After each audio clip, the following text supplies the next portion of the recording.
What's up, guys? Today, I wanted to talk about the Little Rascals and kind of rethinking what that show is really about. You could call it a fan theory, I guess, but at the same time, it's a peek into early Hollywood and the use of orphans in the early entertainment industry. Now, whether they were orphans in real life is hard to tell, but it seems quite evident that some of the most popular movies in the golden era of Hollywood revolve around orphans. Take Dorothy, for example, from The Wizard of Oz. There's something about this symbolism that is used consistently throughout the dawn of early film. I thought it would be interesting to consider that in connection with resets and repopulation. Why were there so many movies about orphans in the first 30 years of Hollywood? Well, one of the most famous shows ever is The Little Rascals. Now, if you're like me from the new generation, I didn't really watch this growing up at all. I only know about it because there was a movie made in 1994, and I did watch this growing up as I'd go to my friend's house and this was the only movie that he was allowed to watch. This and Sandlot, actually. So I didn't really see any of the older shows growing up, and I'm definitely not an expert. I'm just researching the past of this whole entire concept, trying to view it from an outside perspective, and it led me down this interesting rabbit hole, or theory I guess you could say. Perhaps there are things missing, but I would love an expert who knows everything about it to explain a few things because there's some really weird stuff going on in these old shows.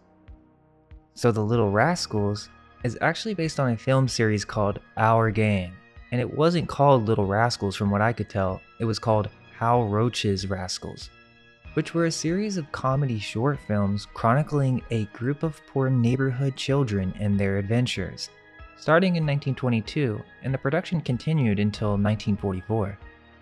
Okay, so let's remember that. They're described as poor children. You see, from what I remember, it was just a group of kids who were just being kids. But it seems there are some details left out on the overall summaries of the show. That's what made this investigation difficult, is that there are many older episodes, which I've seen all the talkies and almost all of the silent films that are online, and I can't really find anything that is detailed on the lore behind all of this.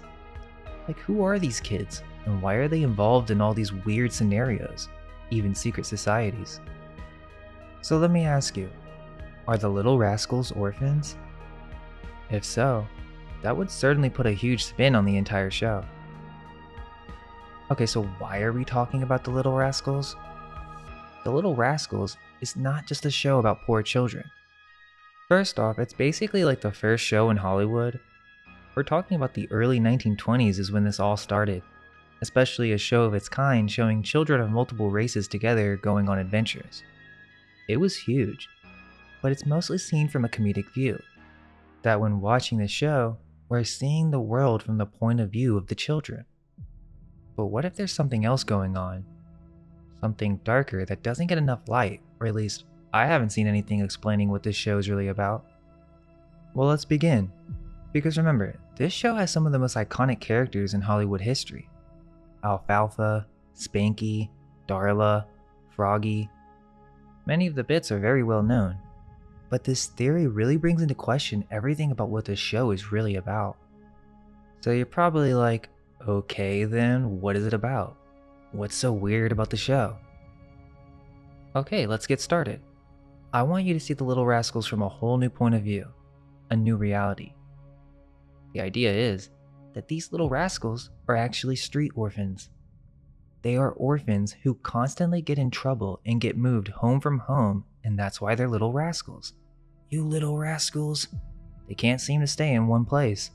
Not only that, but these street orphans are initiated in a secret society and have secret rituals. I know that sounds crazy, but hang with me. That's essentially what each episode is about, or at least originally. Now keep in mind that as the show progressed into the later seasons, they begin to have families for a longer period of time, but in the beginning of the Our Gang series, there is no question. This is a street gang of orphans, or children who do not have birth parents, or parents at all. This isn't a joke either, it's about to get super weird, and I couldn't even make this up if I wanted to. It's literally in the show. You will see it clearly if we go through some of the most bizarre episodes. It will become clear that there's something not quite right about this whole show. Well, first off, let's lay down some ground rules. the idea is that they're street orphans and they get moved around to different locations throughout the series. Okay, so once you're an orphan, you're always an orphan. It doesn't matter if the kid later in the series says, "Mom, the child was once an orphan," and so is still considered a part of the street gang. Also, the dog symbolizes everything I just said. It means a street orphan that is a part of the club. Sounds pretty wild, huh? This is also interesting because there are some connections to this show in the Cabbage Patches. We'll discuss that later. But if we can find clues that connect orphans to Cabbage Patches, then perhaps this suggests that they are related to one another. Not just that, but what is the connection between secret societies, mind control, and orphans? So keep in mind that there are a lot of episodes, many to consider, so I'll do my best to present, but it's an extremely difficult task. It may be best to start with just refreshing on probably what everyone is familiar with, or if you've seen the newest movie. Okay, so the main character, for me at least, is Spanky, who is the leader of the crew and the best character in my opinion. Then you have Alfalfa, which I'm sure all of you have heard of or seen at some point in time with his famous cowlick. A few more important characters are Froggy, Stymie, Buckwheat, and Porky. Then you have the bully Butch. That's pretty much all we need to know for now, and as we go back to the original silent film era, we can discuss some more characters because the crew kind of changes over the years as they got older. Okay, so let's talk about the 1994 movie for a second. So for me, the acting isn't even close to as good as the original characters from the older show. And think about it, the whole movie is about how this gang doesn't explicitly say orphans, but I do suspect they are even orphans in this newer movie, or the creators are aware that they are street urchins, as look at the outfits of the children in the club other than Spanky and Alfalfa. Not just that, was in the trash can, and Waldo, the rich character, is apparently the best son money can buy, and we get a clip of Donald Trump, who plays his father strangely. So, Waldo is an orphan. We will see that supported by older episodes later, but yeah, they don't really go into detail in the movie on these kids' living situations or their past. The plot of the movie all revolves around these kids who are in a secret society named the He-Man Woman Haters Club. Now I think most people will just say this is a cute kids club or something, but when we start to look into the older episodes on this, it's gonna get weird pretty quick. So no, I'm just gonna go ahead and say it. This is a secret society with secret signs, directly correlated with masonry. That's evident even in the 1994 film, complete with the dog with the black circle. That's something we'll explore later. But the proof of that is when the boys are walking into the club, they have to give a high sign, which is the very exact sign that is referenced in an older episode. So the creators definitely watched the old show and saw the symbolism, as multiple bits are referenced throughout the 1994 movie. Well, again, the whole movie revolves around this secret society. Alfalfa breaks his oath and starts to like girls. And at first, he's actually sentenced to be executed by Spanky before Stymie gets involved. After this, Alfalfa even has a Shakespearean dream allegory where he falls off a cliff and he has to choose between the club or death. He falls into the ocean and then wakes up. Yeah, this movie is actually kind of explicit with some of the jokes, or let's just say more on the nose with it. His cowlick is referenced as something that springs when he gets excited, which is not as apparent in the original series, maybe for one episode, but just some weird references throughout the movie. But overall, yeah, the movie's not that bad when it comes to symbolism, but it does revolve around the notion of a kid in a secret society trying to win a girl back while the club sabotages him for breaking oath. There's also some cross-dressing, which, sure, we can overlook, but it gets strange as we continue. That's the basic gist of the movie, nothing too dark about it, but it's only when you look into the past of the show that we can get the full picture. It even ends with a secret society including girls, as times are changing, which is exactly what happened in history with the Eastern Stars.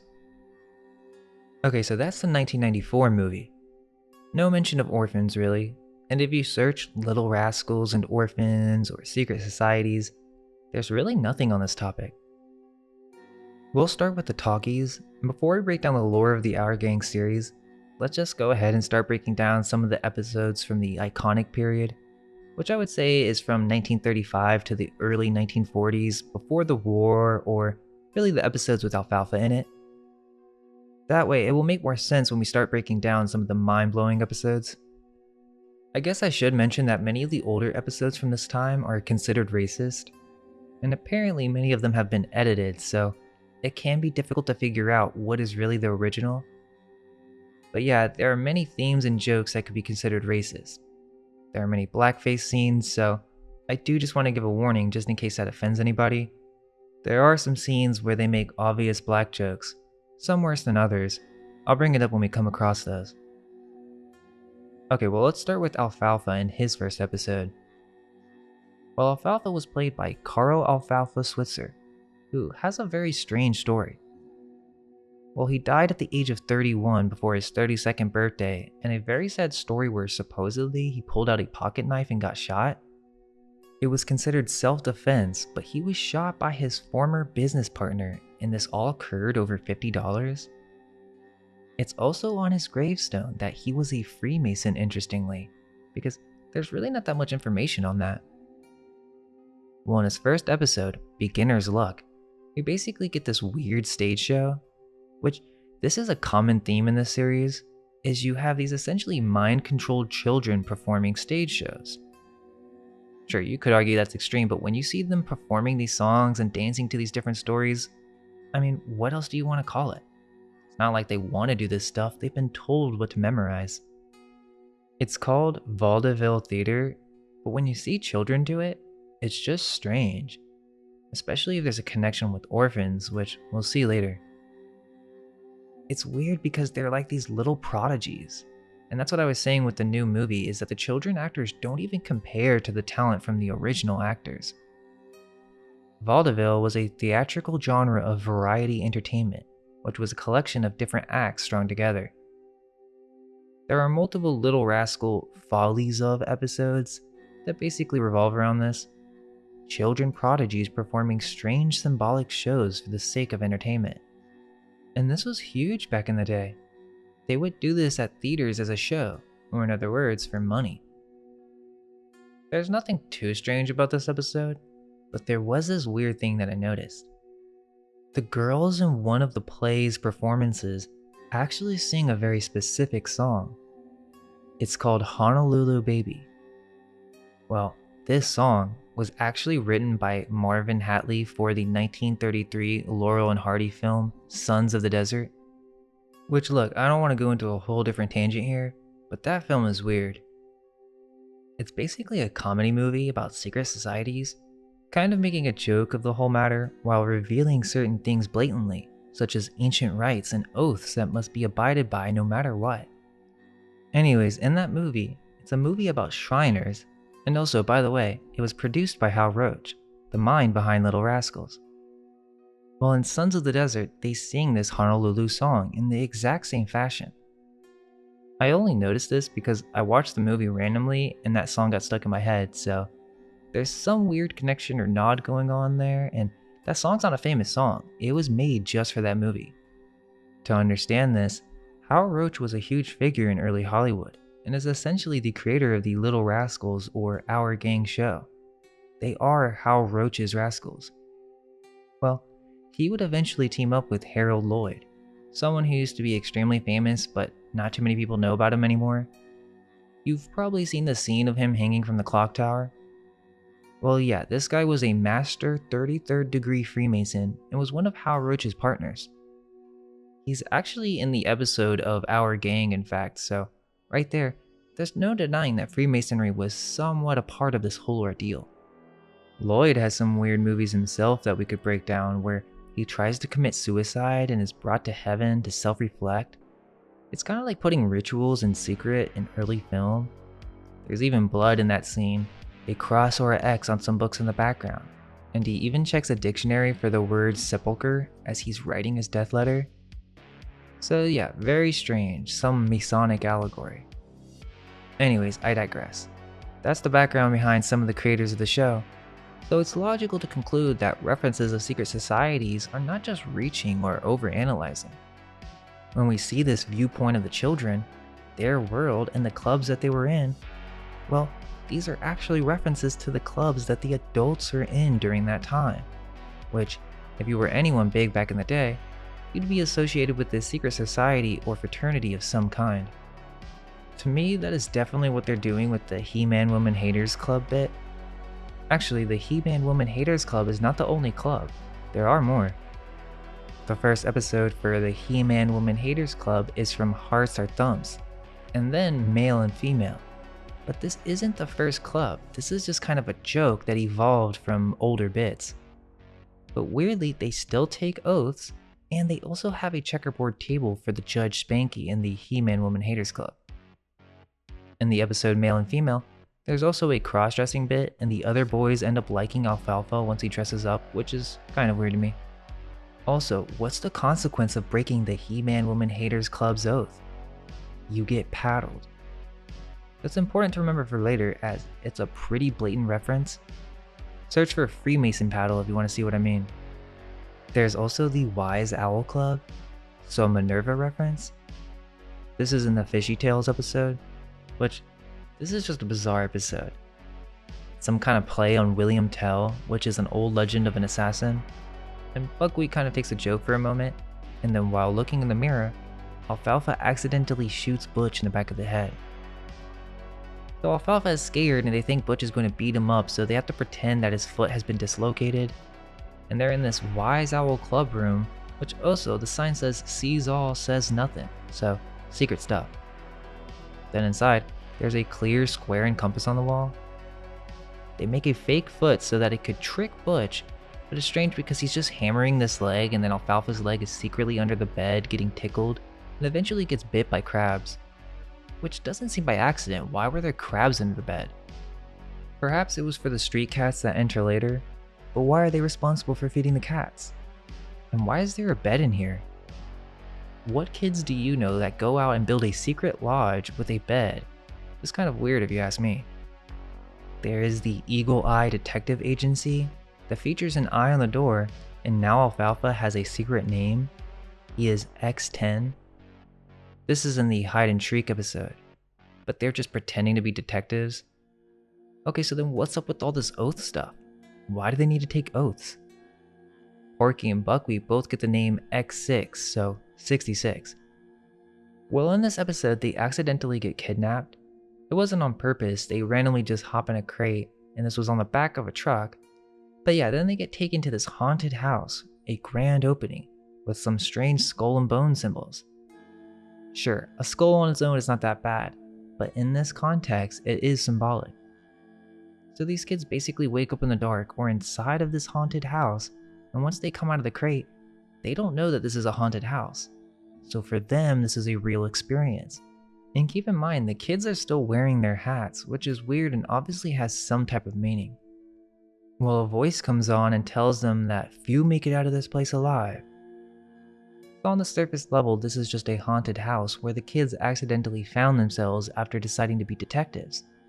But on an esoteric level, this is some type of initiation ritual.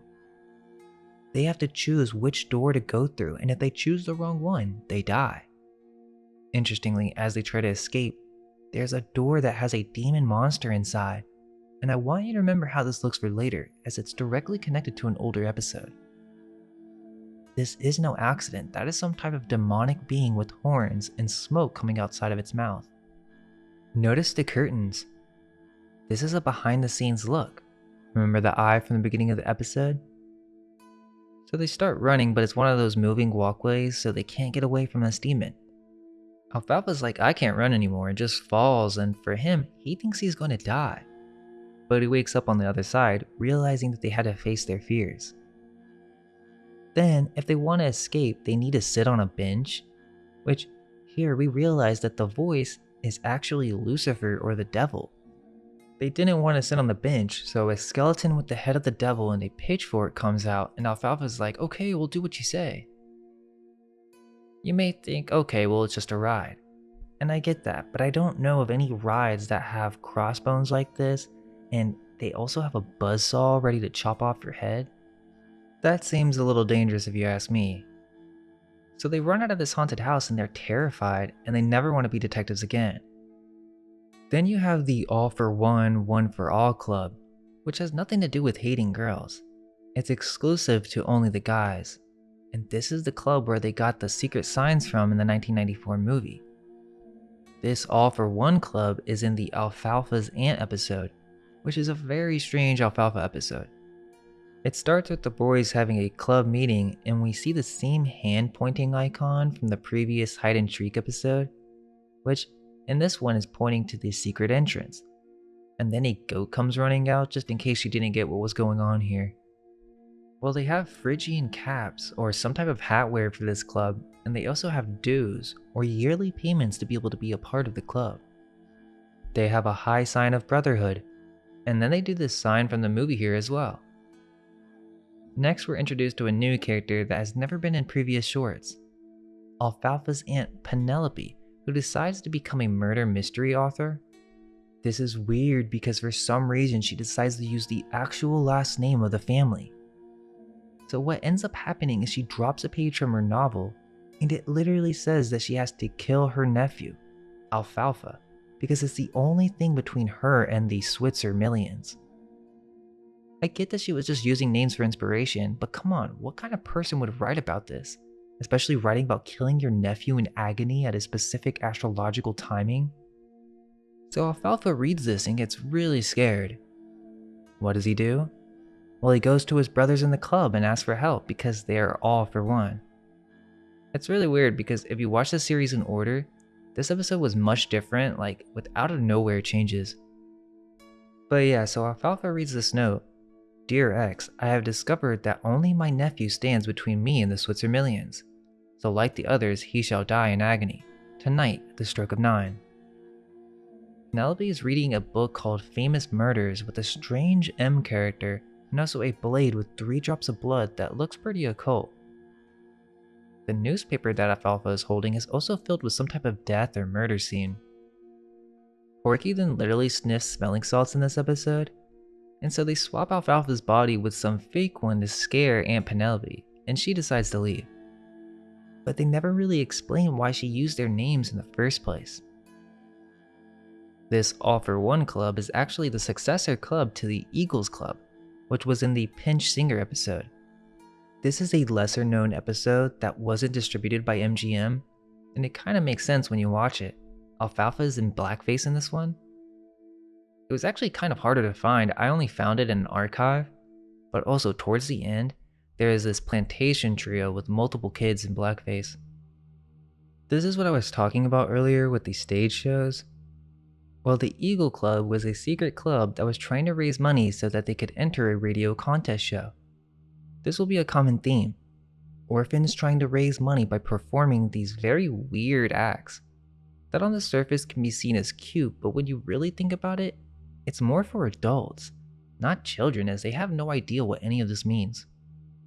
The Eagle Club is the successor club to the ancient and honorary order of woodchucks, when its president was actually Stymie, not Spanky.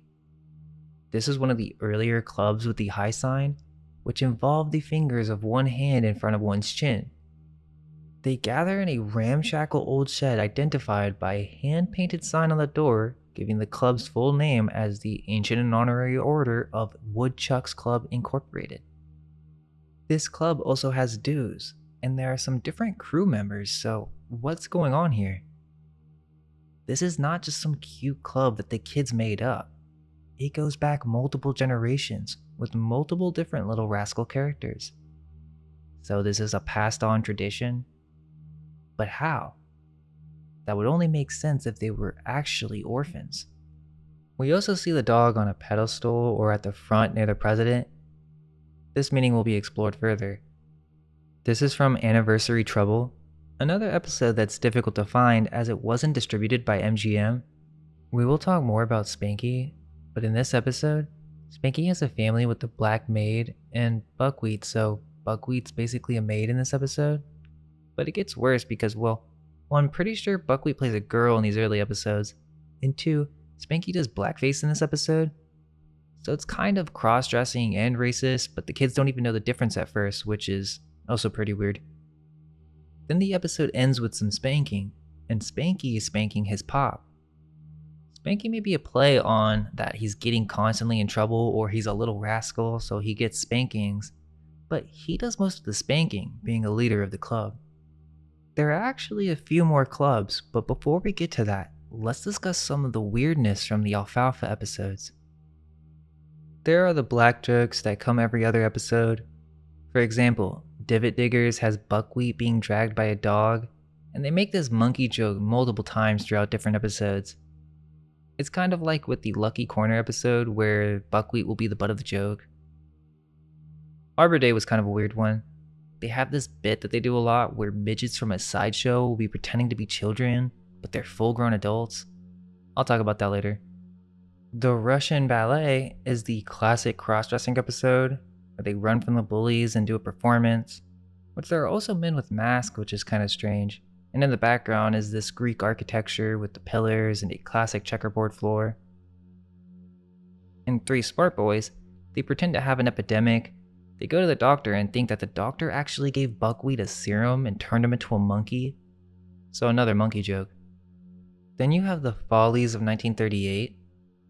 This is a really good short where Alfalfa peers out of the future. There is a Barber of Seville reference, and in the future Spanky owns a club and has a top hat. In Framing Youth, Spanky looks over at a picture of him with a black eye that is very eerie, and in this episode, it has to do with the radio again. We hear the same Honolulu Baby song from Sons of the Desert. This episode is basically about them converting their club into a voice studio so that Alfalfa can win a radio talent show. In Aladdin's Lantern, it's just some weird stage shows again, with cross-dressing, and perhaps even a Masonic stage. Well, let's continue because now we can explore one of the main themes of the show. This idea that you can replace children and trade them in for a newer model. Which once you see the show for what it is, this is exactly what's happening to the children. But in the short, Tiny Troubles, we get this very weird episode. Okay, so it starts with the kids in jail and we learn about a light-fingered Lester, which is one of those midgets I was talking about. Well, he pretends to be a baby, and this is literally the movie Little Man. Not sure if you've ever seen that, but yeah, that's a wild movie. Anyways, Alfalfa couldn't get his baby brother to stop crying, which by the way was twins and Roman Holiday, so I suspect this is a new family entirely, but forgetting that for now. He decides that he has had enough with this baby, and so he literally decides to trade him in for a new model. This is because Darla compares the baby to a puppy, and is like, we once traded the puppy in, perhaps you can do the same for the baby. That's not a normal thing for kids to say. And at some point, regardless of social norms, they would have some idea where babies come from. Maybe not in detail, but I don't think it makes sense for these kids to be so clueless. Well, apparently Alfalfa was told that his mom got his brother from a hollow tree in the park. And they actually believe this to be true, so they're like, okay, let's go to the tree and get a new baby. Forget this one. They even put a note on the baby, strangely. So they go there and light-fingered Lester is hiding from the police in the tree, and the crew shows up and thinks he's an actual infant. They're like, hey, there's a baby there now. And so they drop off Alfalfa's baby brother and actually leave him in the park alone while they take this new baby, which is actually a midget. Yeah, such a weird episode. He goes to Alfalfa's home, drinks beer, and smokes a cigar until the cops show up and takes everybody in. To me, the strangest part is that there would even be an episode about bringing a child in. Remember, the comparison was to a puppy, so like a dog, to get a better or more quieter version. What are they trying to say? Is it just a fun little bit? Or is there more to this symbolism? Well, we aren't done yet, and if you're skeptical, hang on for a moment, as there's some episodes that we'll discuss later that will show there's more to this all than just humor and funny gags. For example, the very next episode is called Dual Personalities, where a certain secret is revealed. The whole episode is about hypnotism, and the joke is that hypnotism is actually real. That's essentially the bit in this one. First we see a man who was hypnotized to become a bridge, but then seemingly by chance, Alfalfa is chosen from a crowd to get hypnotized because he mistakes the word skeptical to mean timid. He then becomes a Three Musketeer or something. But the interesting part about this is that the hypnotist gets hit in the head by a brick that fell from a brick mason.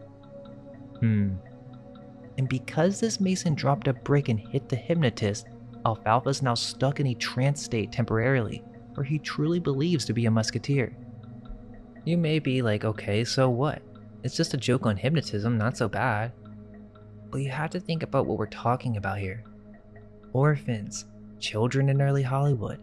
And at this time, the Labor Standards Act of 1938 was just enacted, so you think there were any laws against hypnotism?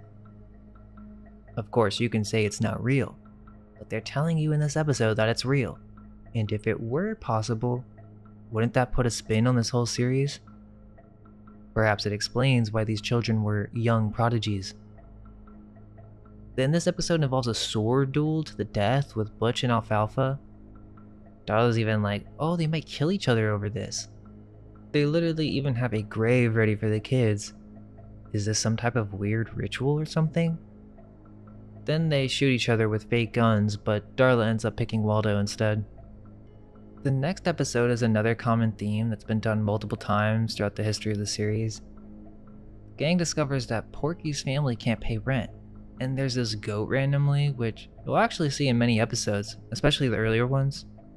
But yeah, so they put on this circus show to raise money, and they have like all these fake animals that aren't even real animals.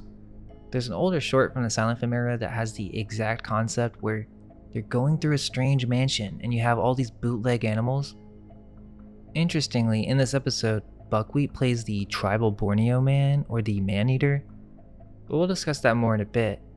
You could even perhaps consider the end of this episode a Hanged Man reference, as Alfalfa is a daredevil and gets stuck on this rope swing that they attach to a donkey. Also, there's this Mr. Wilson, who is the guy at the beginning of the episode demanding for rent. This is an important character to remember for later, but later in this short, he goes to get some lemonade, but is unaware that the reason there's a discount is because the goat named Violet drank from it. And so he spits the drink out, throwing the rest of the drink on the goat's face, and then the goat kicks him. Now this Mr. Wilson is the same character from a previous episode where he owns an orphanage.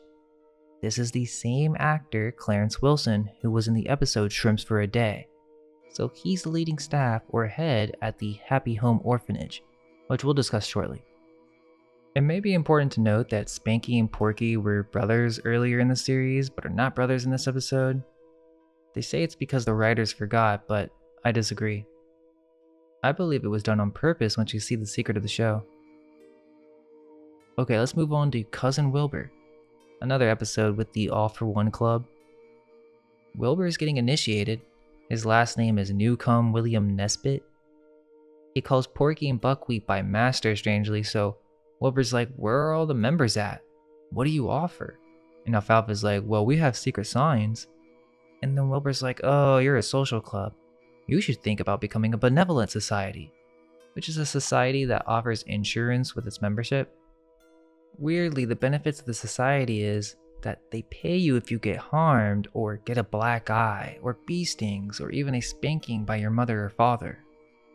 Sure, kids get black eyes, but it just seems strange that this would even be associated with a society, especially one with secret high signs.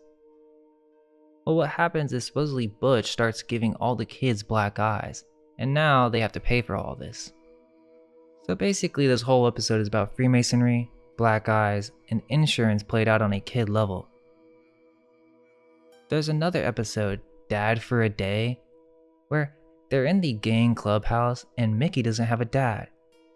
It's actually a sweet episode with a nice ending, but it's strange because they end up going to a maternity ward, and then there's these guys just waiting to receive their babies, and one guy's even randomly told he has triplets.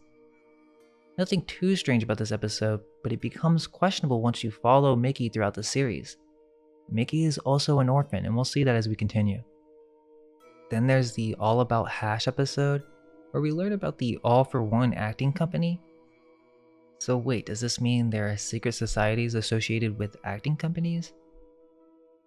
And the New Pupil episode, Froggy's reciting some stuff about the War of 1812, which is not that big of a deal, but I thought it'd be interesting to note because there are several war reenactments within the series. Bubbling Troubles is a weird episode, where Alfalfa's going to like explode or something. But let's go ahead and move on to Alfalfa's last episode. It's called Kitty Cure, And the weirdest thing about this is that we're never really told it's Alfalfa's last episode. He just doesn't show up in any more shorts after this one. So what's it about? Well, the episode starts with Alfalfa in a stroller and now he has twin brothers. This isn't just a mistake from the writers because the physician is literally like, "Oh, how are those twins I brought you?" So these twins were given away? You don't think so? Well, Alfalfa says, "Look, if mom orders any more babies, please, only one at a time." Oh, so they are ordering children. It revolves around this William Morton, which apparently he is sick, but this doctor doesn't really think he's sick, he's just lonely and needs children. Weirdly, it seems the Morton guy wants a stronger dose, so he wants some more drugs for sure. Just in case you didn't catch the symbolism from the beginning of the episode, they make it more clear for you. As the kids are playing baseball in a sandlot out back, they hit a baseball through the window, knocking over Mr. Morton's medicine. So Morton leaves his room to hear the doctor talking to his wife, and he literally says, "Have you ever considered adopting a child or two?" Well, Morton doesn't like this idea, but the door rings and the crew has showed up to apologize for the window. It's in this shot that we see the floor is clearly a checkerboard pattern, which to me is relevant. And this is where it gets weird. So basically the wife is like, "No, don't worry you guys, you don't need to do anything." But Morton wants to invite the children over for dinner. The reason is because his wife is going out to adopt children. The wife was going to do this as a surprise as she doesn't know that Mr. Morton overheard the conversation between her and the physician. So the plan is, Mr. Morton does not want children, so he's trying to trick his wife by making her see that the children are chaotic, so she won't adopt any children. How is he going to do this? Well, he basically goes insane and starts ripping the entire place apart, trying to destroy his home so that he can blame it on the gang. This way, his wife will decide not to adopt children and he can continue on his prescription. I really don't get this at all because when the wife returns, regardless if the place is a mess, if she changes her mind, she's going to have to bring the kids she just adopted back. So I don't know, this episode's a little messed up once you break it down. Well, the kids think this guy's a lunatic and at some point he hears Froggy's voice and tries to give him some medicine, but the gang thinks he's trying to poison Froggy, so they tell him not to drink it. The kids are scared for their lives, so they run around this mansion and we get this little Scooby-Doo bit with the running chase loop through multiple doorways. So apparently Alfalfa's twin brothers are just snacking on this guy's strongest dose of pills, which pretty sure that would not be good for them at all. This is a life or death scenario. But wait, the twist is, the doctor was just giving him placebo pills because Mr. Morton isn't really sick. He just needs a child in his life. So this whole episode is about trying to convince this wealthy older couple that they just need to adopt children so that Mr. Morton will be happy. Hence the name of the episode, Kitty Cure. This is Alfalfa's last episode, but let's think about this for a moment. Okay, so Alfalfa, which, by the way, what kind of name is that? Alfalfa is a sprout. His cowlick is representative of this. So why would they use that symbolism? Well, Alfalfa's, or Carl Switzer's very next role in Hollywood was a lesser known movie that came out the same year as Kitty Cure. Now here's where it gets interesting. This movie is definitely a spin-off from the Our Gang series, meaning Alfalfa is still called Alfalfa in this movie and he has the same cowlick. It's about to get pretty deep, so let's talk about it. The movie in concern is called Barnyard Follies. Remember, I was talking about these folly shows earlier? Well, literally, this movie is about an orphanage. One of the first shots show that this is the Farmdale Orphanage, and we have a bunch of orphans working on a farm, which is exactly what the early episodes of Our Gang show. So, this movie, which is not very well known, shows us more light on this whole situation. Well, like I said, this is a Little Rascals or Our Gang spinoff. Even Pete the dog with the black circle around the eye is in this movie, so how do you explain that? It'll be too much to break down this movie in its entirety, so I'll just mention some notes real quick. First off, the movie starts with them singing. There are these girls singing like chickens, which is super weird. Then they have this voting system for these orphans. But basically this is another radio show contest sort of thing. Not really, but it's similar. The radio is looking for the creator of a popular song. And this creator is a long lost brother who is entitled to a very large $20,000 estate. Well, this song is the song that the orphans were just singing. So the orphans are like, oh, they're talking about Pappy. Which, interestingly, this radio program is suspect to me too, as if it was made just for orphans. It's called the Inheritance Program. I don't know, that's just a vibe I got from it. Bubbles, which seems to be the main character played by Mary Lee, knows who they're talking about because the song sounded familiar to all the orphans. Next scene, the directors of the institution are trying to ask this Pappy Cheshire character, which is the long-lost brother according to Bubbles, and these directors are asking for some money. But Cheshire is busy helping a kid's leg. Hiram Crabtree is one of these directors of the orphanage. Possibly a Hiram Abiff reference? But also, Miss Crabtree is one of the famous teachers from the Little Rascals series, so not sure what that's all about. Pappy Cheshire is actually Zebediah Cheshire. Basically, they need money from Cheshire, which is the Pappy of the orphanage. All the kids love him and he cares for them. He gave his money to the orphans as a loan so that they could start making their own business and being self-sufficient. He wanted to help them get a better life. But the directors don't see the orphans as people. They literally can only think of money. And they're like, no, we hate this idea. Cheshire says that they shouldn't think of them as something you just feed and provide shelter for and then get rid of once they get old enough. Pappy wants to treat them as if they were his own, but the directors do not want this and hate the idea so much that they would fire Pappy, who apparently has been taking care of these orphans for a long time at this institution. Well, the song that the brother made was called Barnyard Follies, which was what they were singing at the beginning, and he calls into the radio to get his money, but the directors hear how much he's going to win and start scheming behind his back. So this is kind of weird. They show up to get this estate, and it's actually called the Peep Inn, which is a nightclub for adults. Pappy and Bubbles come to visit this place, and Pappy's peeking through a tiny hole watching women dancing. Bubbles is like, can you see? And Pappy's like, yeah, I can see, chuckling, and makes this weird reference to chickens, that he didn't know what kind of chicken they'd be. I think he's making an orphan reference here, where he says the chicks from the farm grow up to be these fine chickens. Basically a reference to these adult dancers. Pappy plans to close the club, so he approaches the Peep Inn's group of performers and the director, Jeff Hill, to settle their contracts for their release. The entertainers refuse the offer, and Pappy insists that they come to Farmdale to work for him for the remainder of their contract. What ends up happening is that Pappy doesn't get as much money as he thought, so he can't pay the directors or the performers. So what do? Well, the orphans put on a stage show called Barnyard Follies. So again, a bunch of orphans putting on a show for money. I won't go much more in detail, but there is this weird part where one of the directors of the orphanage is trying to adopt a child to gain the favor of Pappy Cheshire. This is just so creepy to me, like an old rich lady coming in with these fancy clothes and wanting the orphans to impress her so that she'll pick one. Well, she starts with Alfalfa, and Alfalfa says, look, you don't want me, lady. I'm the problem child. She attempts to trick the children into liking her so that she can adopt them, and she does this throughout the movie. Which is just bizarre because it's like they don't even care. This rich lady isn't going to take care of these kids.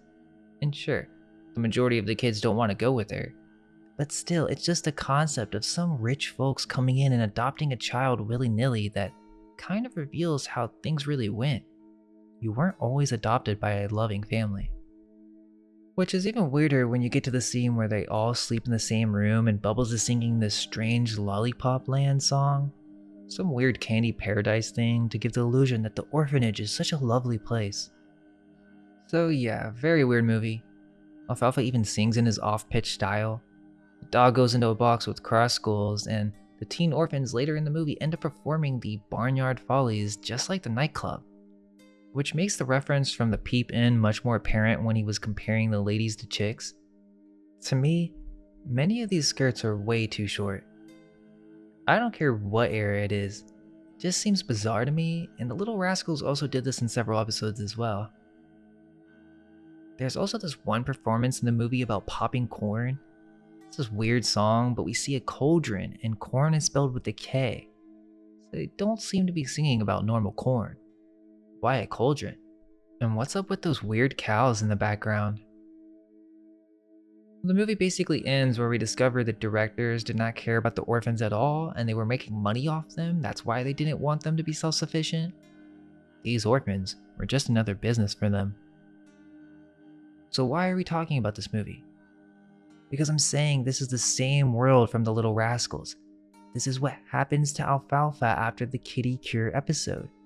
He gets returned and becomes an orphan again. That's the theory anyways, as why wouldn't we get any explanation on what happens to Alfalfa? And the dog is in this movie too, which is the symbol of an orphan who is in the club, which they even have a 4-H club in this movie too. Okay, well let's finish discussing Alfalfa. So we know in real life he was a Mason. In a spin-off movie of the Little Rascals, we find out Alfalfa is an orphan. And there's something else that is super interesting about all this. Well, one of the reasons I began researching the show is because a commenter told us of a very intriguing episode. Apparently, there is an episode of the Little Rascals that feature a cabbage dealer. From what this comment details, the kids run into a salesman with a top hat and a turnip cart. He's selling babies with cabbage leaves around their neck, and as Alfalfa and the crew see this, they make a plan to free the babies.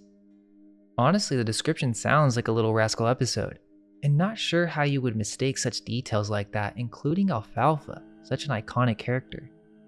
So I don't think this commenter just made this up or is misremembering. I do think there is an episode or movie that has the scene of babies being sold in a cart.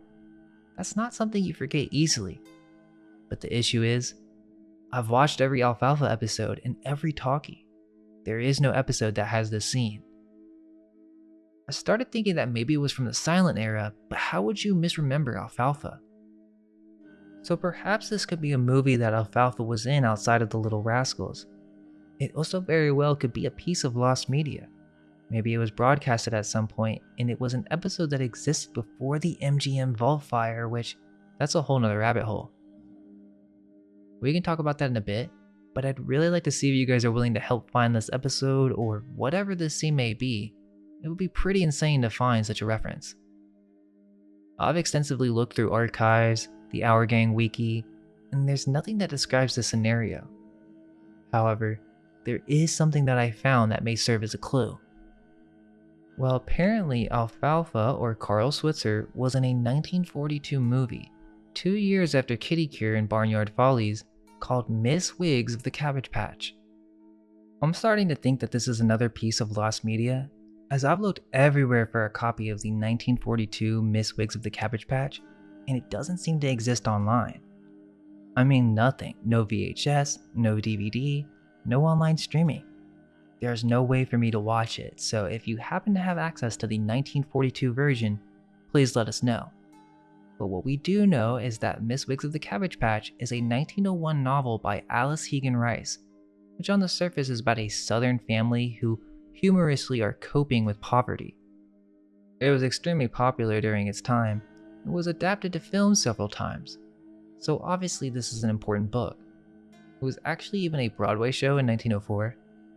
Apparently Rice was inspired to write the book during her philanthropic work in Louisville, Kentucky, a slum area where she met an optimistic and cheerful woman, who was a model for the book's main character. So wait, this is based on a true story to a certain degree? What is it about?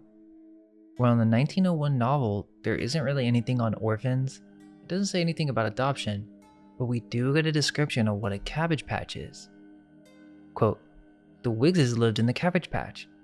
It was not a real cabbage patch, but a queer neighborhood where ramshackle cottages played hopscotch over the railroad tracks.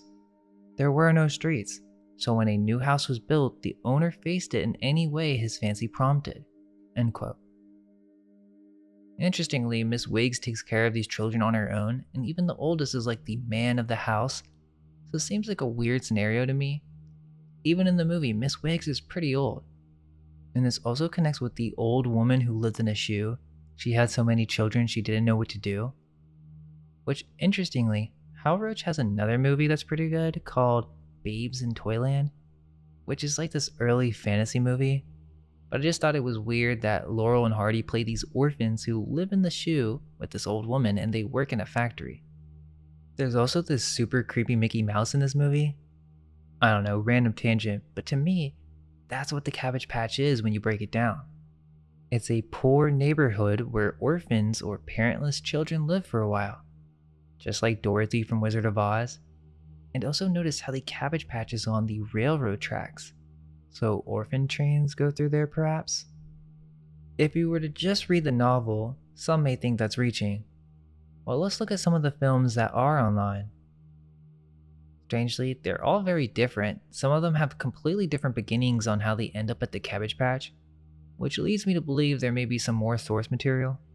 But anyways, I couldn't find the 1914 silent film. There is a description and a few pictures, but this one seems to have strayed away from the novel or something because it goes into this whole circus story. The 1919 film is online, and this is where we start to see the connection between orphans and cabbage patches. The plot revolves around an orphanage that is about to give up a boy for adoption, but one of the older orphan girls does not want to leave this little boy because she loves him, and so she takes the little orphan boy and they escape. They meet a guy that's on his way to see his aunt at the Cabbage Patch, and so he's like, I'm gonna take you back to the orphanage, but first he's gotta go to the Cabbage Patch. So once he gets out of the car, the orphans run off and end up finding their way to Miss Wig's house. Well, the cops are looking for these orphans, and the older son is like, please ma, can we keep them? And so Miss Wiggs hides the orphans in her home and lies to the police. So she does take in orphans. So yeah, the main character from the 1919 movie is an orphan that comes to help bring growth to the Cabbage Patch. To me, seems super weird. And this is with Margaret Clark, who also played Snow White from 1916.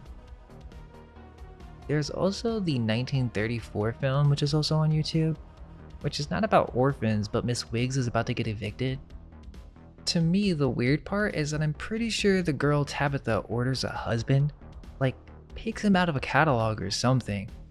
And I get it, like things were different back then, but this whole thing doesn't seem right. The guy shows up to the door and they have no relationship or anything. He's just like, oh, can you cook? But she can't cook, so she has to lie to be able to get this husband. To me, it seems like this is programming or something. To her, it's an accomplishment to get a husband. She'll become wealthy, supported.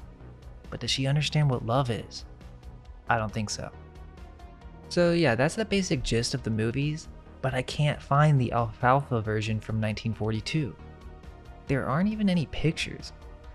I found a few on eBay of the actors together, but I couldn't find any screens from the movie, which is bizarre considering they have shots for the 1914 silent film. There's also hardly any information on it on the wiki. Only thing of value is this one review on IMDb, talking about how rare it is, and in this review he basically says that alfalfa is one of the children in Miss Wig's home. But they seem to be children who just happen to be around, or perhaps street kids that Miss Wiggs takes care of. So yeah, another bit of lost media. We see there is a connection between orphans and cabbage patches. Even alfalfa from the Little Rascals is connected to the Cabbage Patch. Well, let's come back to the episodes. Now, one of the things I need to mention is that there are a lot of lost episodes. Episodes have been edited, and we must also consider that perhaps some were destroyed on purpose.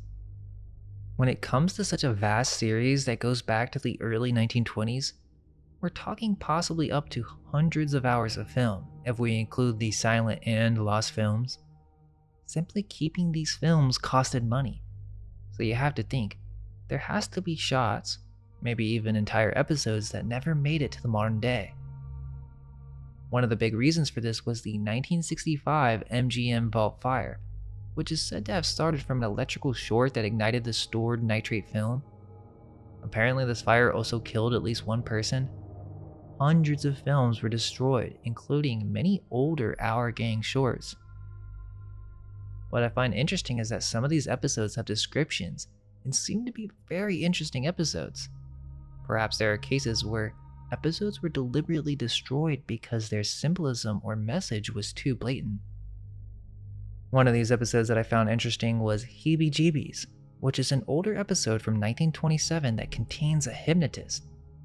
The children are hypnotized to become animals. Farina makes up as a black cat that licks up the real kitten's milk and ruffles his back in comic indignation. The monkey takes some daring swings on the chandeliers while the little fat doggy bites all of the society ladies on the hands and other unmentionable locations. A clean, clever farce which will intrigue the children. That sounds like a really weird episode, but we can never view it because it was lost in the 1965 Vault Fire. Seems convenient if you ask me. There's also the Yale vs. Harvard Lost episode, which I'm sure would have some type of club references in it. Fair and Muddy is another lost episode from 1928, and interestingly, the description says, the gang live at the Gramercy Orphanage operated by Grandpa and Grandma Evans. Next door to the orphanage lives Amanda Schultz, a child-hating spinster who has a drawer filled with confiscated baseballs that she has taken from the kids. However, Amanda starts acting nice towards the gang after she receives a telegram stating that she must acquire a child of her own in order to inherit a bequest from a rich uncle. Grandpa Evans is suspicious of Amanda's actions and tells the kids to make life miserable for her. The gang sticks Amanda with pins, attack her chauffeur with a pea shooter, and set her friend ablaze. Then a rival gang arrives and a mud battle ensues. Amanda joins the mud bath and ends up winning it for the gang. This experience softens her as she realizes the gang made her feel like a child again.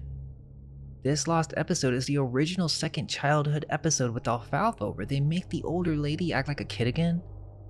So Second Childhood is a remake talkie of this lost silent episode. But the real question is, why did they remove the orphanage part? Crazy House is a 1928 lost episode where the gang are invited to lunch at Jean's house, which has been rewired for an April Fool's party. Then we have the Holy Terror from 1929, which featured a gorilla suit. The plot revolved around Mary Ann becoming a serious problem to other gang members, and so Joe Cobb is given the job of training and controlling her behavior, whatever that means. So I don't know, I found that very interesting that some of these lost episodes are quite bizarre, and it's possible that perhaps they contain things that someone didn't want us to see. To me, that's something that's rarely considered when it comes to lost media. For some reason, no one's willing to ask that question, but to me, it's completely plausible. Okay, but before we talk about Spanky's episodes, let's finish off with some of the newer episodes after Alfalfa because they kept going after he left. For example, Fightin' Fools, where they're literally doing some type of fake war. It's kind of like the Civil War and they're all wearing hats just to give this impression that the wars are staged. Here's an interesting episode, Baby Blues, where somehow the crew ends up thinking that every fourth child is Chinese, and so Mickey's freaking out because he doesn't want an Asian brother. But then Spanky introduces them to Li Wong, which is a Chinese friend that we've never met. It's actually kind of sweet. They go and get a nice dinner and realize, you know what, it won't be so bad to have a Chinese brother. There's another reference to the All for One Club in the Ye Olde Minstrels episode. Seems kind of weird with the pyramid stage, and there's a mention of the burning of Rome. Oh, and this episode has another blackface scene. Weirdly, there's an episode with an AI robot. I thought that was kind of weird. In Helping Hands, Spanky starts an army and they have an infantry reserve. Infant? Come Back Miss Pips has the same orphanage older guy who is really mean, but this time he takes away their favorite teacher. In Melodies Old and New, there is a Choo Choo song, which will become relevant in a moment, and they are the bums of Greenpoint football. So they are bums. Going to the Press makes a reference to the Gas House Gang, which is another subject connected to Alfalfa as he's in the movie Gas House Kids from 1946, and it's about a group of unruly New York children from the Gas House District. This one's super weird because they print the newspapers with their butt, and the goat ends up eating the newspaper, but the final text says, "The goat is mightier than the pen," which seems to be a strange, subtle reference. So the secret society is mightier than the truth of what happened? Then there's the Don't Lie episode, which is another monkey-based episode. They think Buckwheat is telling lies, and so they take him blindfolded into a haunted house. So there's that haunted house symbolism again, with some type of initiation. And here, the monkey slaps Buckwheat's butt and tries to kidnap him. Then Buckwheat takes an oath to never lie again, although he never lied in the first place. In Surprised Parties, Froggy dresses as a girl. This is where we start to see the transition of Froggy becoming the lead character of the show. In Rover's Big Chance, they're playing baseball and the Gas House Gang is like the rival gang to the Our Gang now.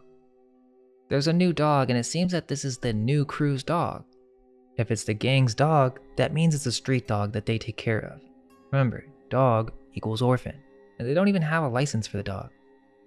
Well, the whole episode is about turning the dog into a movie star and or getting the dog to do what they wanted to do. And interestingly, the ending of this short has to do with a ventriloquist. What is a ventriloquist? Someone who controls a doll to do exactly what he wants.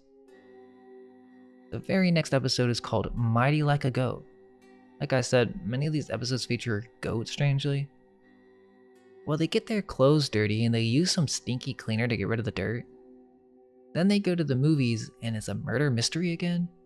A murder every 2 minutes. Then the movie ends with their clothes in a grave and the children are naked. Seems weird to me.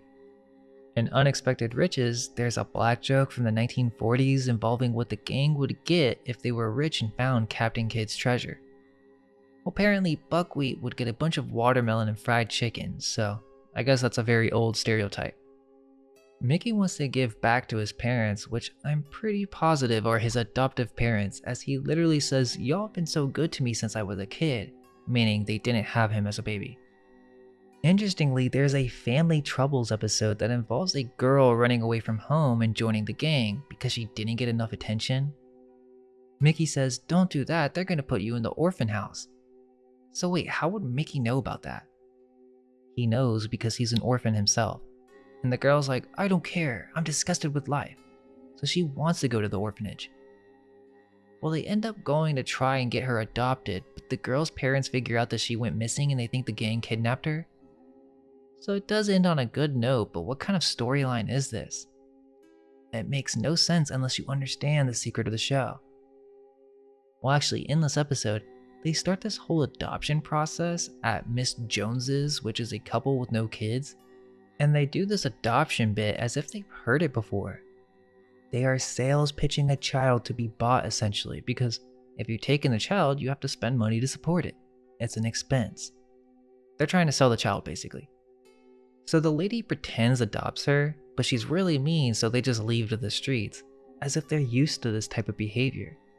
They are the street gang, and they eventually go to a cave. Then they cook some food, smoke out the cave, and they have this coal on their face. Then there is the Farmhands episode, where they're all sleeping on the same bed. Sure, kids do this at sleepovers, but this is also something that orphans do when they have nowhere to sleep. Now at this point, the show begins to get a little propagandish because you can see the influence of the war on the episodes. But in election days, it's mainly Froggy and Mickey now, and Froggy's the head of the All for One club. This kind of proves that it's not just a friend club. Think about it, if you and your friends made a club, this isn't going to pass down to the next generation. That makes no sense if it's just a fun club that you and your friends made. So how did this All for One club survive for over a decade? Perhaps it's because there's something else going on. Well, in this episode, they divide the Secret Society Club into 2 different orders, one for all and all for one. In my opinion, the most adult or explicit episode of them all is perhaps the episode Little Miss Pinkerton.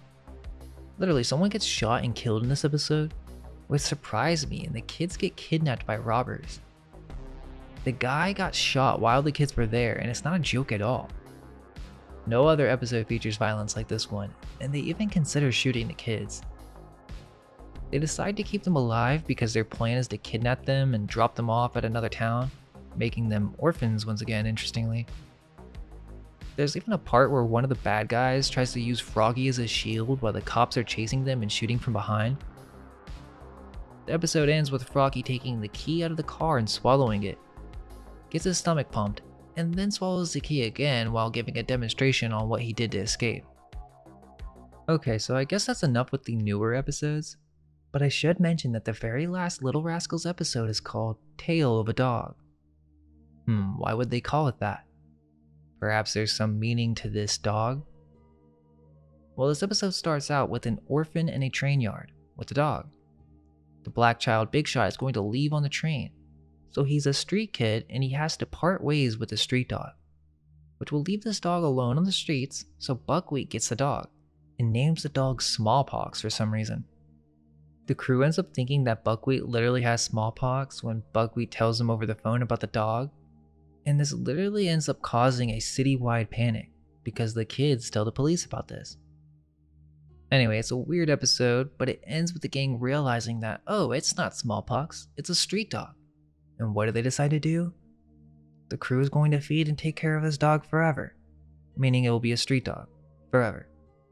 That's the last episode, which to me is another attempt to blatantly explain the symbolism behind the dog.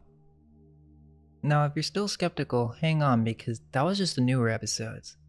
The answer comes when we start to go into the past and dissect the older episodes. So let's go ahead and start with Spanky.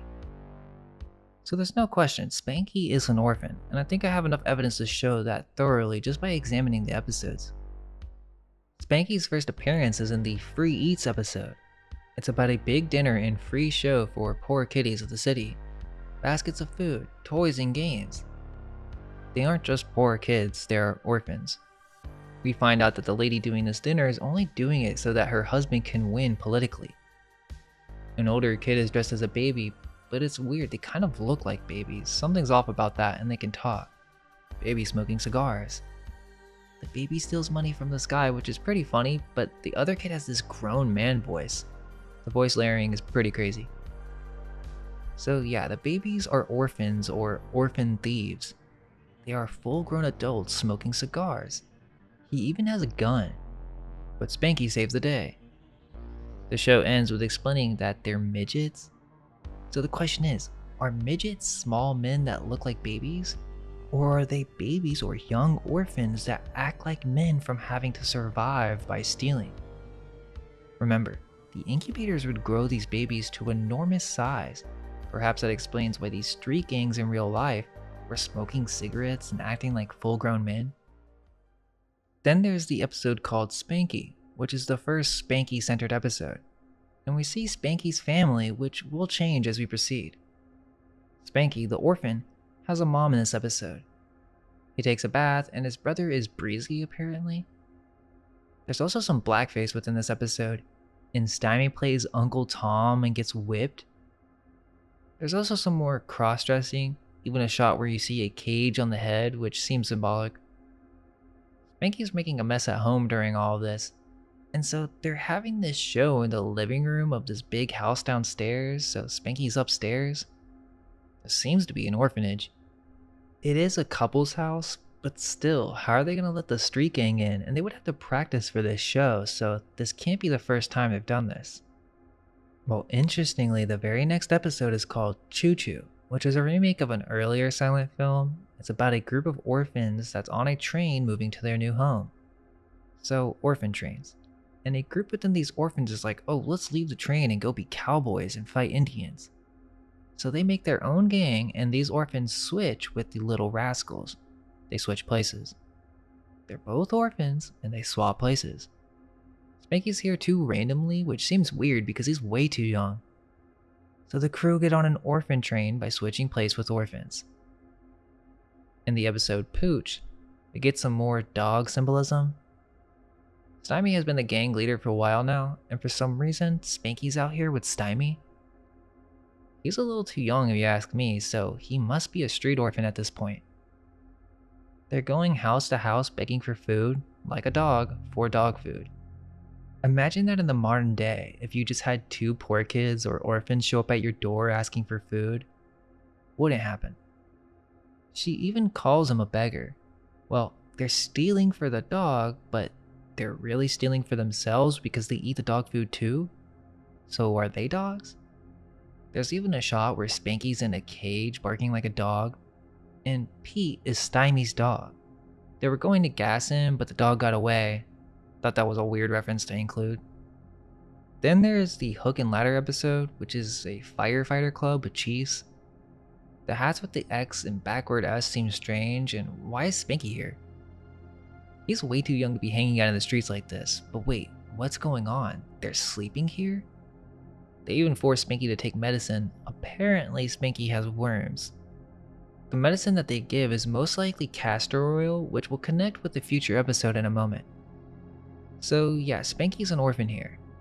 They live in this farm, barn, orphanage together. Some type of farm that they turned into a house. There's also this cart in this episode that's pulled by a goat. Make of that what you will. But towards the end, Spanky chugs his medicine bottle, and when asked what happened, he says, "I gave it to the worms." So we find out this whole fireman thing was so that they could earn a reward. They saw a listing in the newspaper that asked for help with the fire. So essentially they're doing this whole thing so that they can make money to survive. Next we have freewheeling, where we see the castor oil once again. So yeah, Dickie's an orphan here too, and he has his own nurse or nanny. Must be some fancy orphanage. Well, he's a little rascal and has this brace on his back because his mom or adoptive mother doesn't want him to be able to move freely. She even calls his friends or the gang a bunch of street urchins.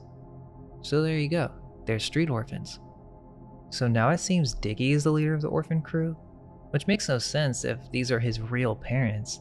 If he was just adopted, it would be more clear. Also, Stymie's mammy does their laundry, so they are rich parents. Why would a rich kid be associated with street urchins? The next episode is Birthday Blues, and apparently now Spanky's living with Dickie. So they adopted Spanky? Wait, hang on, these are new parents for Dickie too. So that means they're both living with a new family. As I was describing, they were little rascals or bad behaved street urchins, so they keep getting sent back for a newer, more behaved model. He even says Ma. It's not his real mom, he just says that for each new family. This is a street kid, an orphan. Also, Stymie pulls his little brother Cotton by a rope. Kind of weird, because they're trying to feed all these other kids or orphans. But Dickie brings the street gang to his new home and they ruin the place, so he gets punished. But Dickie gets out of this by giving his mother a dress or some shoes or something that so when they go to church, the whole church is shocked or laughing, so the mom gets really embarrassed.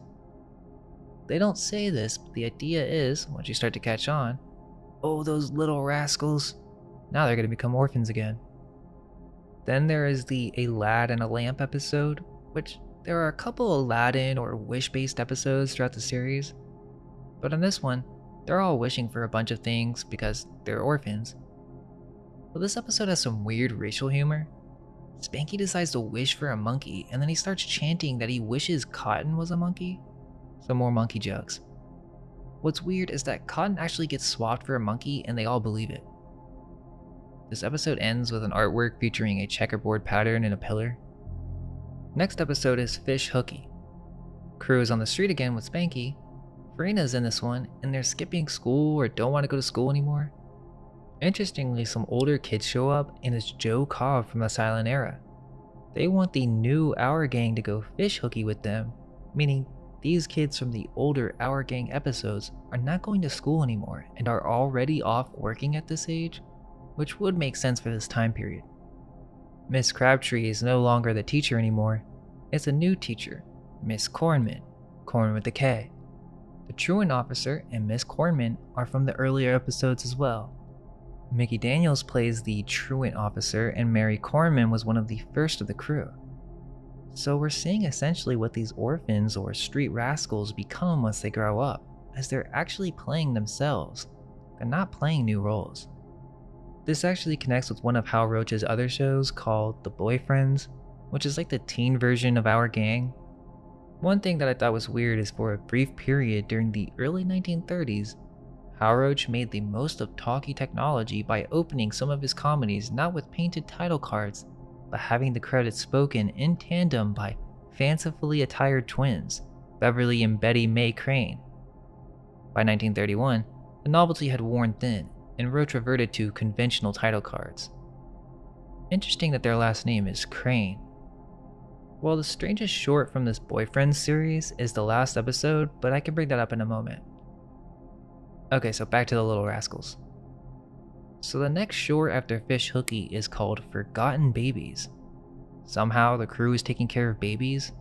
Are they forgotten babies? Well, they try to get rid of the babies so they can go swimming, and Spanky says something about shooting the storks. They even mention the storks delivered the babies or something like that. Now in this episode, Spanky's not Dickie's brother. Dickie threatens to tell the cops about Spanky so they'll put him in jail. The baby also looks like Mickey from newer episodes. They also say for the love of Pete in this one. That's a weird thing to say. And then there's babies in cages again? Why does Spanky or even Dickie have to take care of these babies?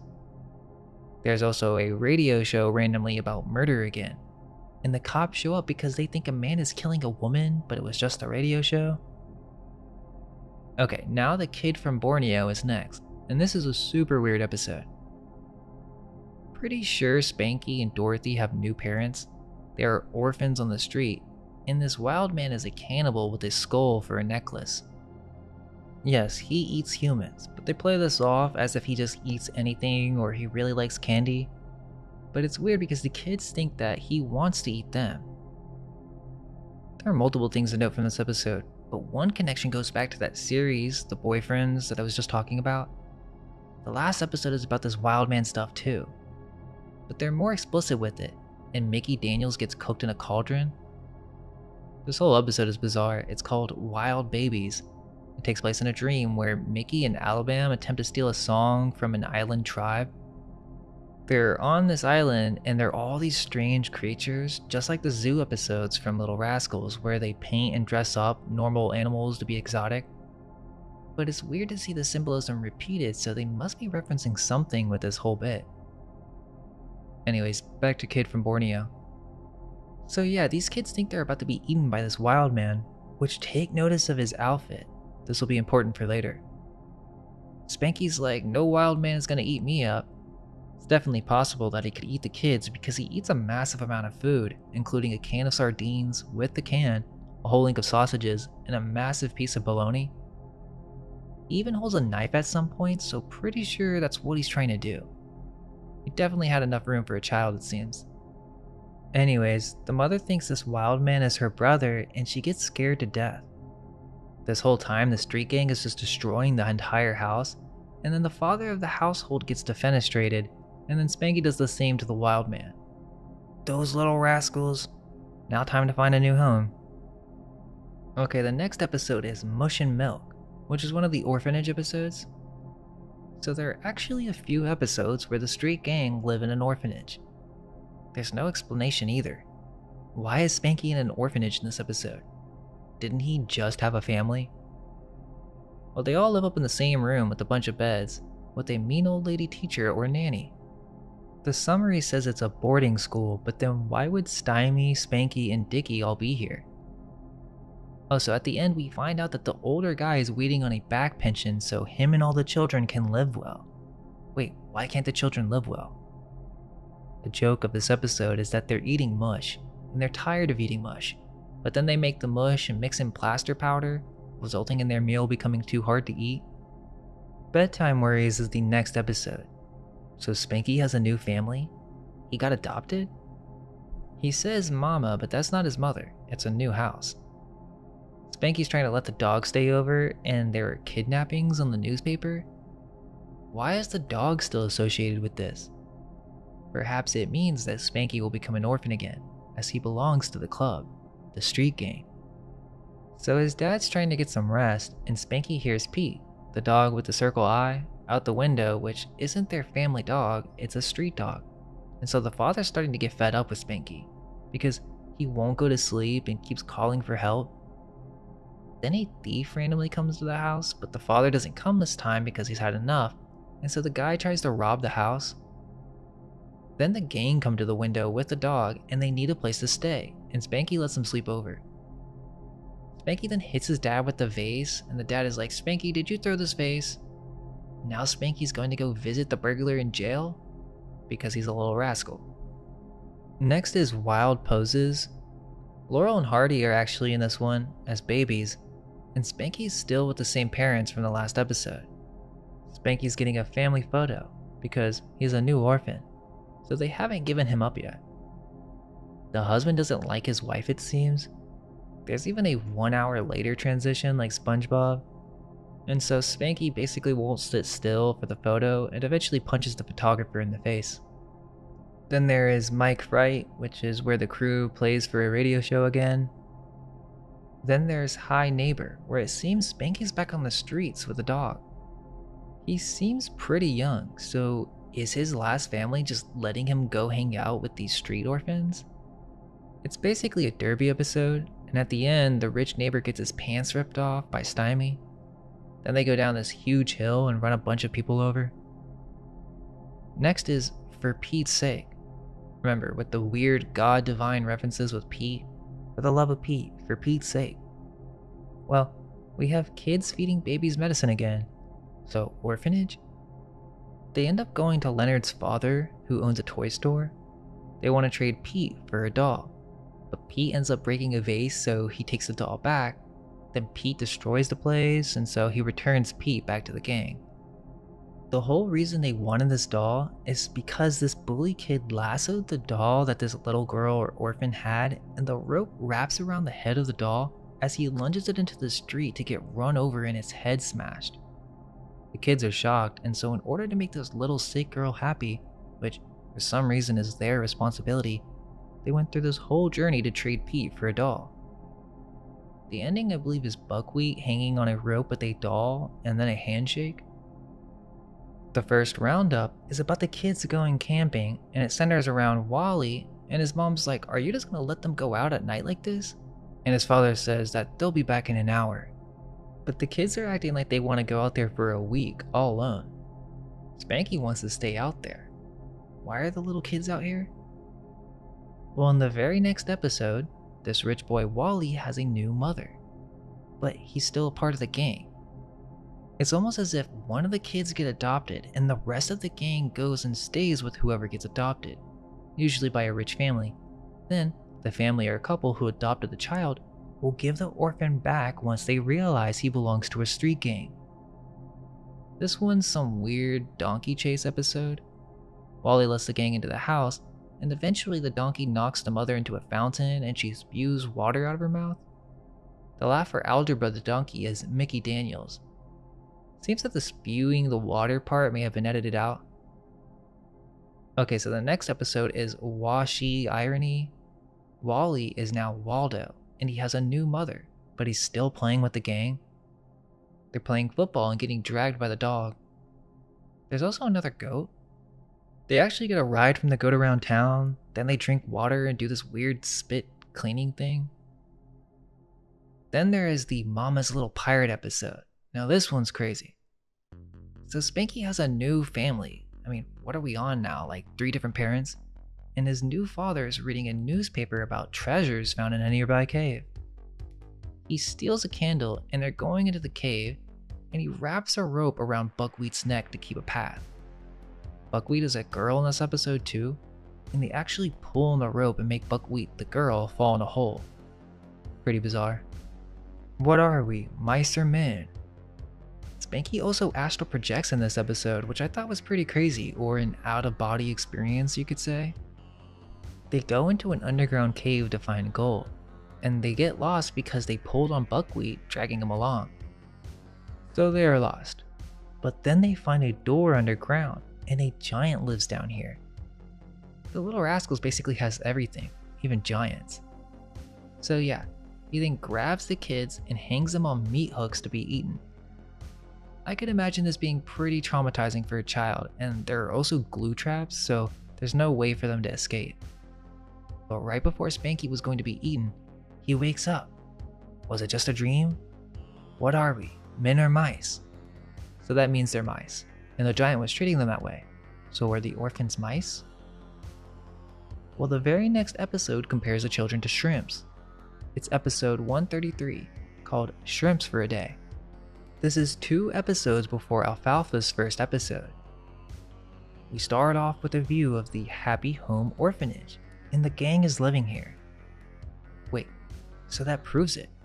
Why is Spanky here?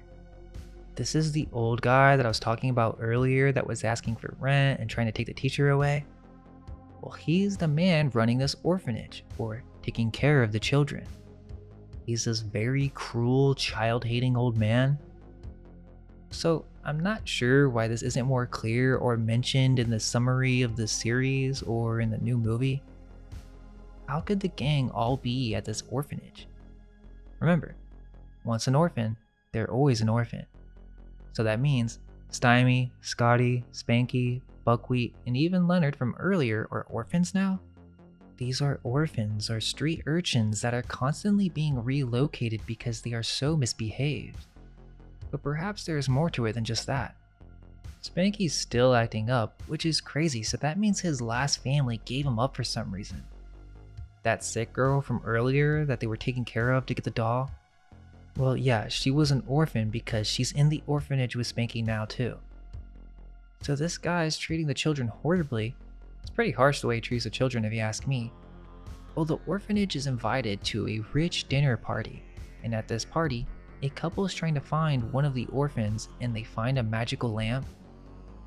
Then they wish to become children again and it actually comes true. And these are the midgets in future episodes, but in this episode they are converted into children.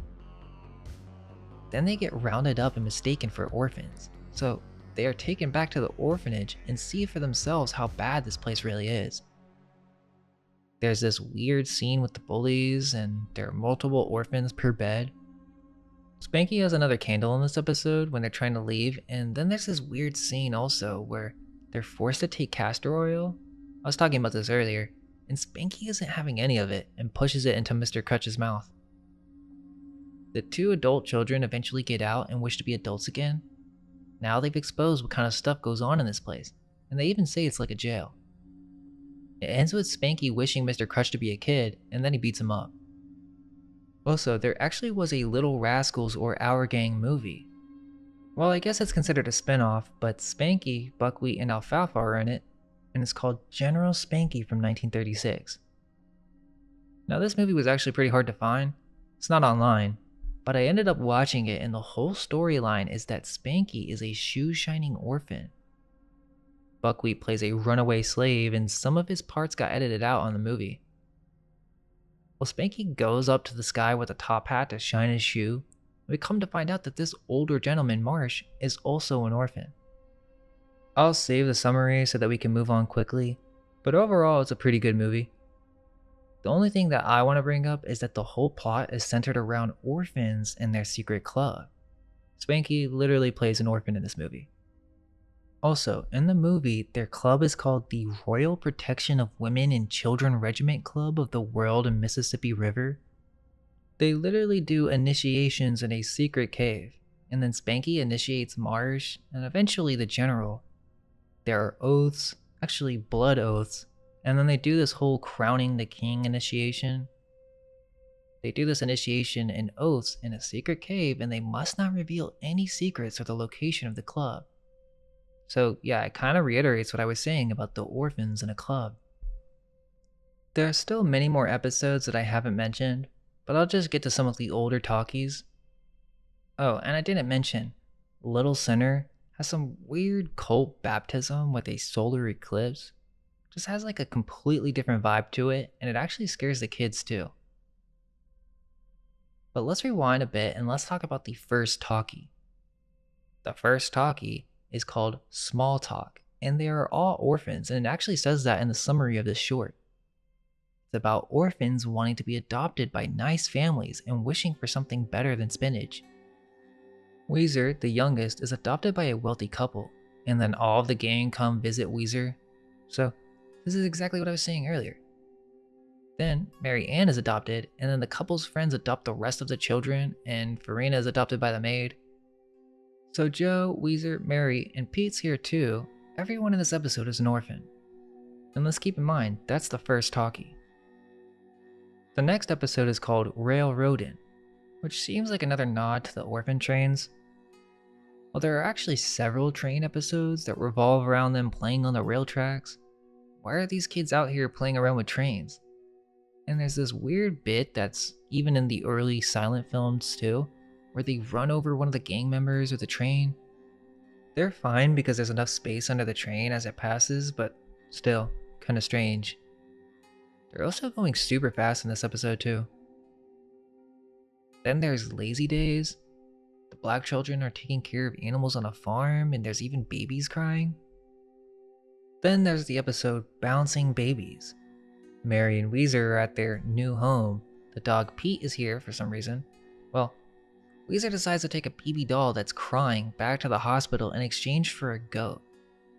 So Pete's tied to the crib and they drag this doll out to the streets.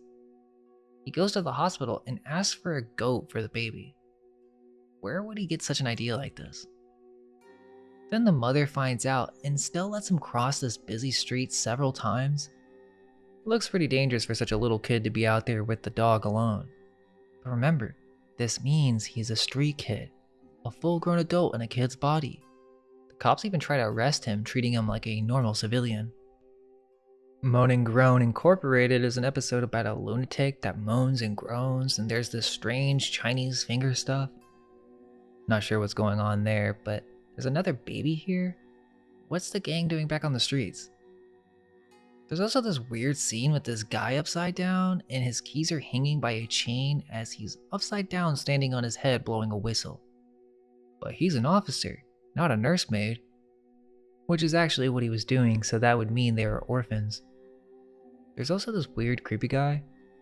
Why is Weezer and Mary over here? And Farina actually hangs from a rope for a second, and also hops in an oven at some point.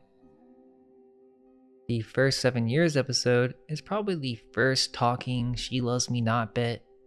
I'm pretty sure there's another one from the silent era. Then there's the Wind Blows, which has a black girl and white face. Interestingly, we see a black family home in this episode. Then there is the Teacher's Pet, which they are making references to the children as pets. Jackie's in love with Miss Crabtree, and what's with these names? Chubby, Weezer, like their names, including Spanky and Alfalfa, are proof that they're orphans. Why do they have these weird names? In School's Out, we have Miss Crabtree. Crabtree is the last name of Harem in Barnyard Follies. They're talking about getting married, and Farina is like, I'm gonna raise all my kids the same, and that he doesn't want to get married. So he's assuming you can have or obtain children without a woman. It also seems that the teacher is providing for these kids by giving them rides and even apples out of the window as if they were poor or orphans. Little Daddy's a suspect episode. So in this one, we see a black church congregation and Farina's a janitor. They're talking about taking Stymie to the orphan home. They can do this because they are constituted authorities. Farina's taking care of him, but they're trying to find him a real home now. So they're orphans. Stymie doesn't understand at all, so Farina prays to God because Stymie's a bad kid. Or kind of acts up, so he asks for him to get a good home. But Stymie doesn't understand he's getting adopted or needs to get adopted, so here's proof of what little rascals mean. They are little rascals that are misbehaved and they can't get fully adopted. Which is what happens when Farina bites the guy trying to adopt Stymie. He literally says, "You little rascal." So they all team up on this guy to prevent Stymie from being adopted. Pretty sure in this episode, the teacher is like their babysitter. She takes care of these poor children with no parents.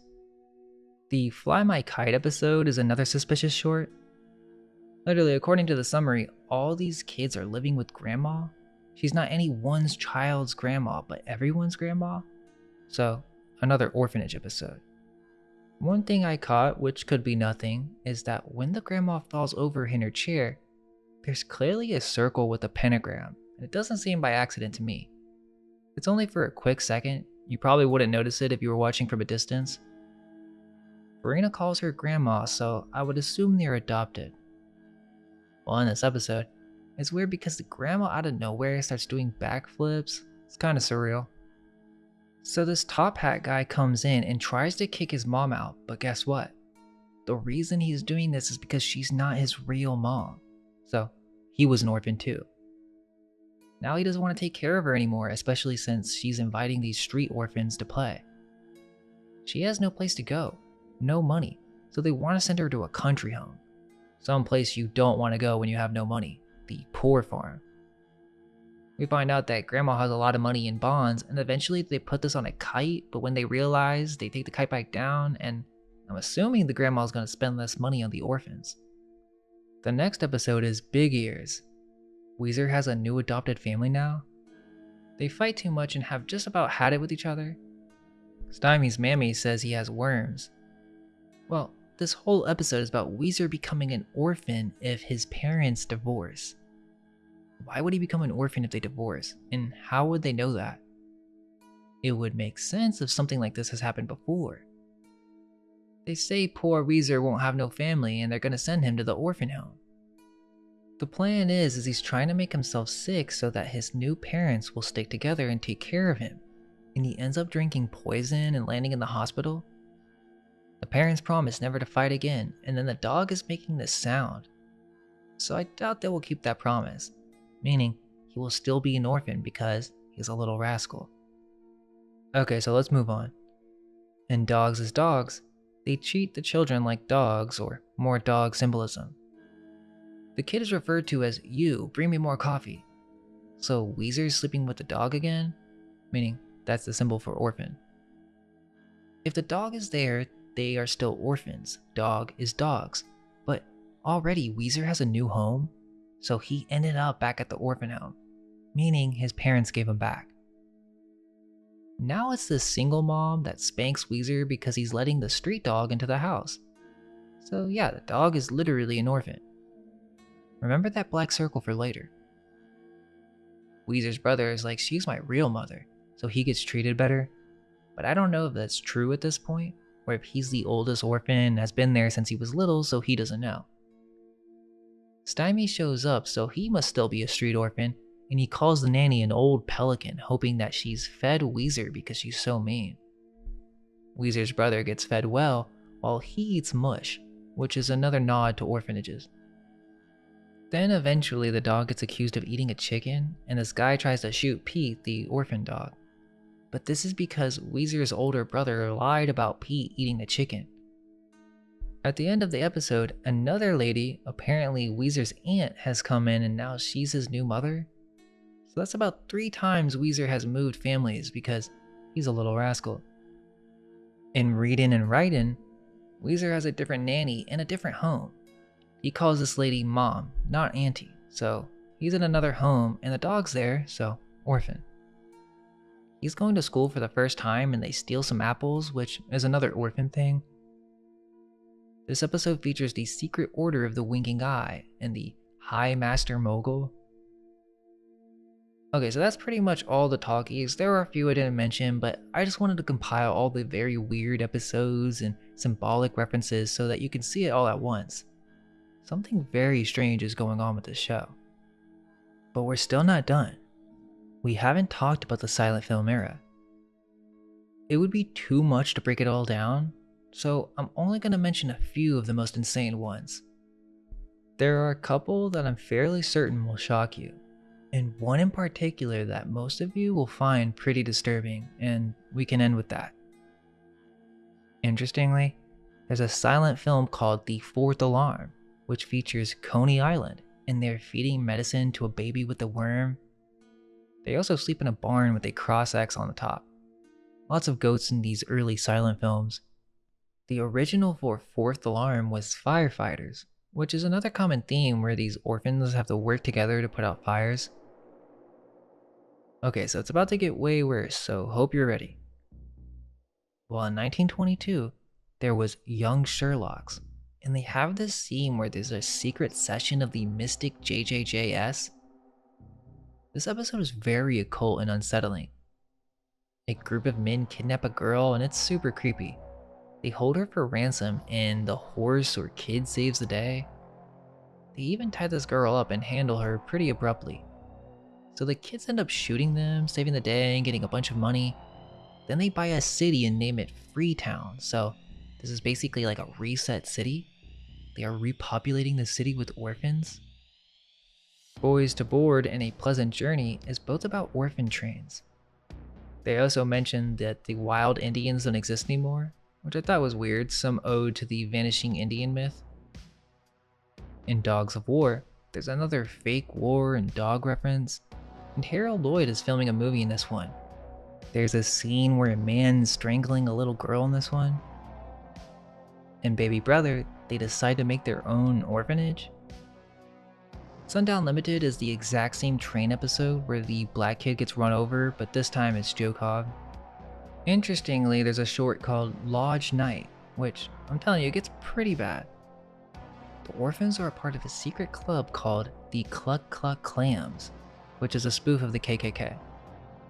So yeah, these secret society references go back to the first episodes or films from the silent era. And even in this one, there's an initiation, and if Joe Cobb doesn't show up, he will be killed, or at least they threaten him with that. And we see these skull and crossbones, which suggests that there is some symbolism with the X or crosses. And I thought this was strange is that there's a separate black club that has the exact same writing as the future clubs with the backward S and the spelling style. This is the Emancipation Hall. And then after this scene, we move to the Royal Temple of the Supreme Cluck Cluck Clams, which is another barn. There's even a shot where we see Exalted Ruler with the handshake sign. Yeah, so this whole secret society, it's not just a club anymore. They have robes and regalia. Pete's even at this ceremony. But yeah, then Joe Cobb shows up and they initiate him into this weird orphan secret club. Also, there are some black children in this KKK club.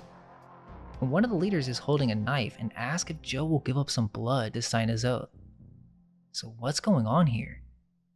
It's that, or he has to kiss the royal queen or the Cluck Cluck Clams. Okay, but that episode isn't the only one. I did want to mention the episode The Cobbler, which is another orphanage where the owner is waiting to get a back pension again. So that's from the early silent film era. But to me, the most bizarre and disturbing episode of them all is called Tired Businessmen. There isn't really any details on the summary, which isn't common, but I'm telling you, this is the craziest episode I've seen, and it explains the meaning of Pete. So just a warning, this one's pretty shocking. We learn about a Manhattan club, and there's the goat again. They're going through initiations, and they're about to initiate Joe Cobb. But this is where it gets crazy. This initiation begins, and Joe has to shake hands with this bizarre demon statue with horns. They call this thing King Kazukas. Wait, hold up. Why do they have to shake hands with this scary thing? It's definitely some type of demon. And look at the wall. There's a skull and crossbones with a swastika. Where would orphans learn such a thing? So what they do is they spin Joe around and then they spank his butt. Remember the paddle from earlier? What's even going on? I couldn't believe it when I was watching it. They even electrocute Joe, or the chubby kid, and then guess what they do? They paint a black circle around his eye. Then it says, "I'm a member now." The black circle is the same black circle that's on Pete. So this is what it means? An orphan that's been initiated into a secret club. An orphan that has shaked hands with a demon and then been spanked? This is literally a humiliation ritual where they throw eggs at Joe's face. Then after the initiation is done, they threaten to chop off his appendix if he ever speaks about what happened during the ritual. Bro, this is not for kids. So he has to keep silent or all of this a secret? Then he pretends to be a cop. Apparently his father's off somewhere because he's not home, and so Joe pretends to be a cop to scare the other orphans, and they believe it. So now he makes his way to the top of the club. I would love anyone who knows a lot about the show to explain to me what this episode is about, because that's what I got from it. I don't see how it could be interpreted any other way. Which then raises even more questions. Why is this show about orphans in a secret society being moved around constantly? Now some of you may be like, okay, well, I don't get it, so what if they're orphans? Well, let me explain. The idea is that this is not explicitly mentioned in the summaries of the show, and it's definitely not categorized or remembered that way at all. Most people remember it as a classic old-time show with children just being children. It's not mentioned in the summaries of the show that they are parentless or even in a secret society. It's not mentioned in the forums. It's not mentioned anywhere that I could find that these kids are orphans, although it's blatantly a part of the lore. Once we establish that they're orphans, the show takes a new perspective because they're constantly being moved to different living situations and parents, which makes it really sad and not funny at all. there are many early movies about orphans. How could this early period of Hollywood be considered progress or the golden era, yet there are countless references to orphans living on the streets? Perhaps this was reflective of the time and there were a bunch of orphans that needed parents in the early 1900s. But where did these orphans come from? I'm not going to go into the whole Little Rascals curse stuff, but you can go down that route and come to your own conclusions. I'm not saying it's true, because there are some members who lived happy lives. However, some of the cast died in tragic ways. So yeah, that's about it for now. I just sort of wanted to go over some of the weirdest episodes of this classic TV show that's obviously about orphans. If anyone knows what that episode is with the cabbage dealer and alfalfa, we'd love some help with finding whatever that may be. It could be another movie, or perhaps alfalfa wasn't in it and it was another character. But here's the description just in case you want to search for it.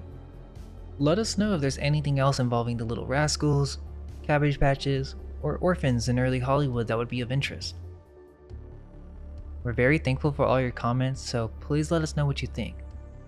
If you wish to support us, please consider checking out our first book, which is on the Cabbage Babies. Thanks for watching, and all we can hope is that our minds may be unveiled. Let go of everything you think to be true.